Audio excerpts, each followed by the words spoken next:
Hello, my dear student. Good evening. Here I am again, your teacher Barb.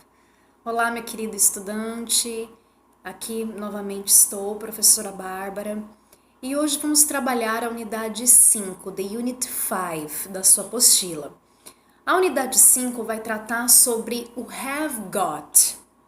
Afinal de contas, o que é o have got, né?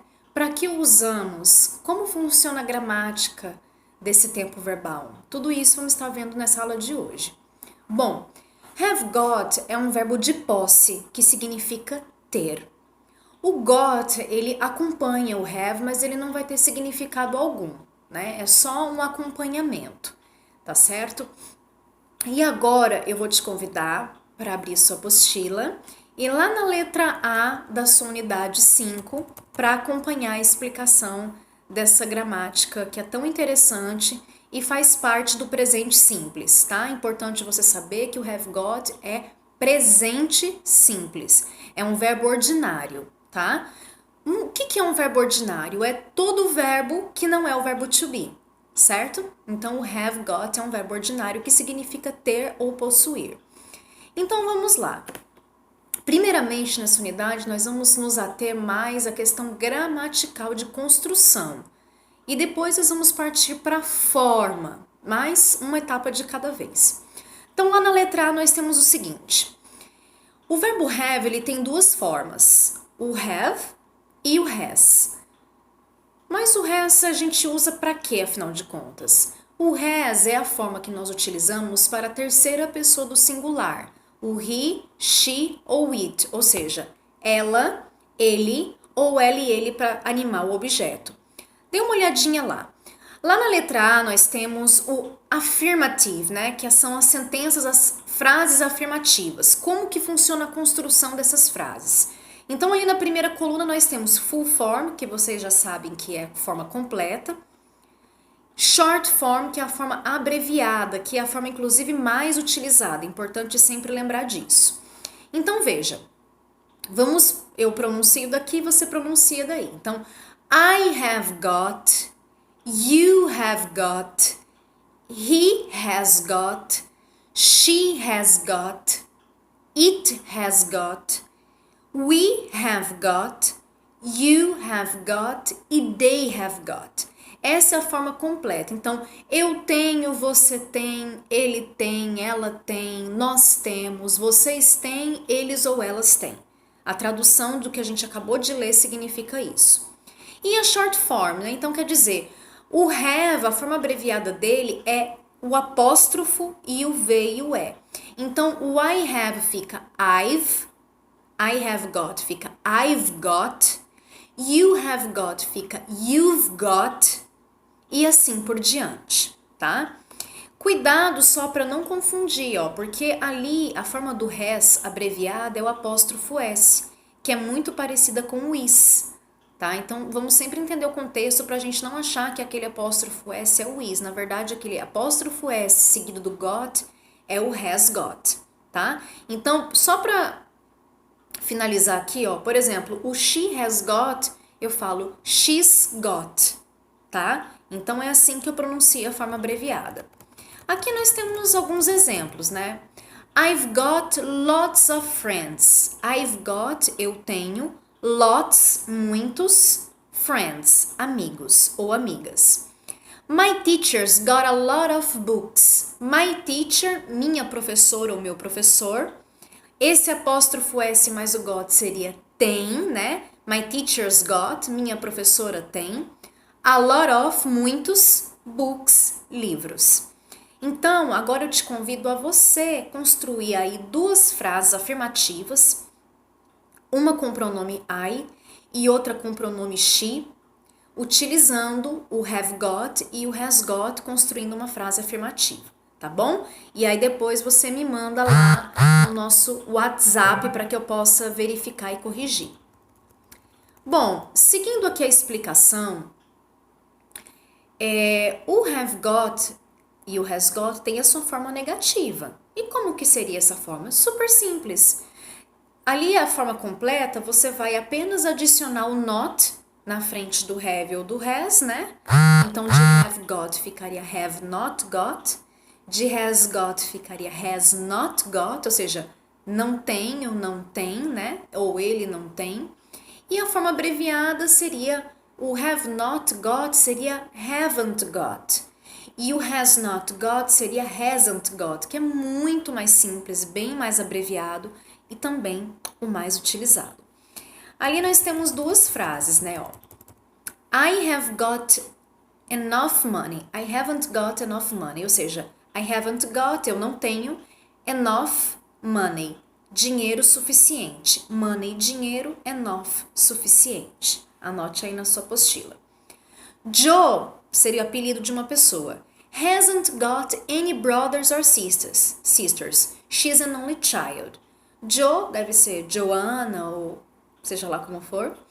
Hasn't got, não tem. Any, nenhum irmão ou irmã. Ou nenhum irmão. Ali tá brothers or sisters, né? Tá irmãos ou irmãs, né? Mas a forma mais correta de se compreender essa tradução seria isso. Joe não tem nenhum irmão ou irmã. She's an only child. Agora sim. Agora aquele she apóstrofo S é o is, porque faz sentido. Ela é filha única, only child. Então, prestem bastante atenção para a gente não ir naquele piloto automático de já ver o apóstrofo S, já é o is. Não, vamos avaliar para ver se faz sentido ser o is ou não. Bom, seguindo na letra C, na forma interrogativa, a gente segue lá aquela regra do verbo to be. Lembram quando eu disse para vocês que o verbo to be, ele se desloca e vem para frente do pronome pessoal? Vai acontecer a mesma coisa, só que com o have. O have ele vai sair da posição dele e vai para frente do pronome pessoal. Então, de I have got, ficaria have I got? Lá na letra C está explicando bem direitinho, dá uma lidinha e veja que do lado tem a forma negativa também. Assim como o verbo to be, eu também posso fazer perguntas com o haven't ou com o hasn't, né? Ou seja, perguntas negativas.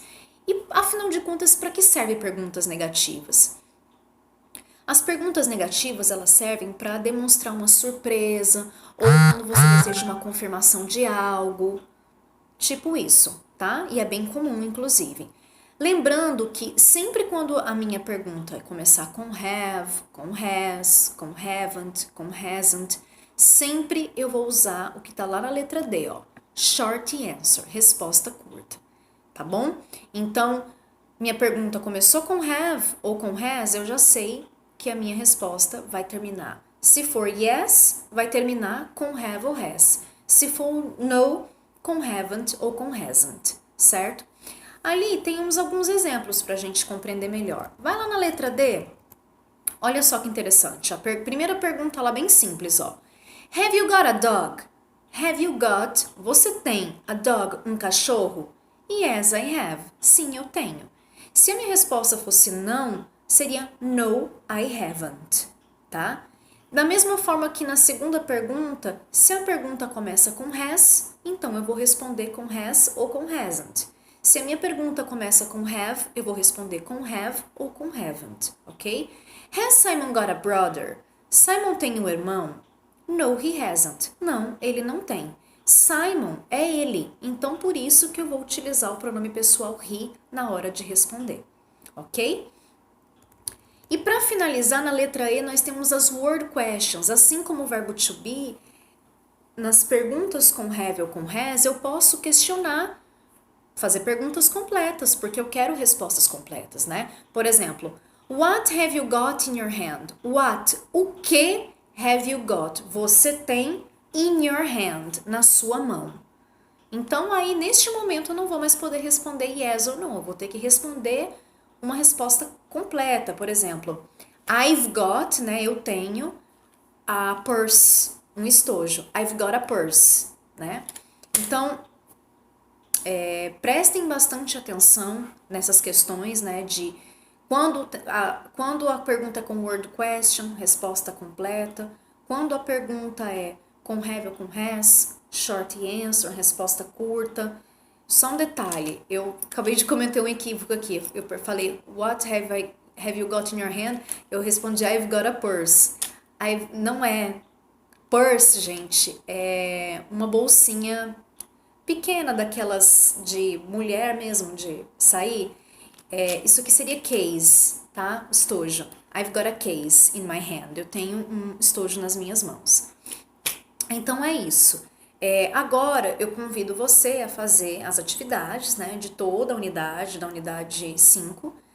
Na primeira questão você vai completar com have ou com has. Na segunda, com a forma negativa, né, ou com hasn't got ou com haven't got. Na terceira, você vai montar as perguntas e responder as short answers, seguindo lá o primeiro exemplo. E na quarta, você vai completar o diálogo com as palavrinhas que tem na caixinha. Feito isso, vai mandar as fotos da foto da atividade, né, da apostila. Em seguida, eu mando o gabarito para que você possa corrigir e verificar. Se teve alguma dúvida, a gente vai tirar as dúvidas numa próxima oportunidade, num próximo vídeo. Caso não, seguimos aí para a unidade 6. Então, por hoje é só, agradeço sua atenção, estude bastante, anote suas dúvidas e bons estudos. I see you soon. Bye bye!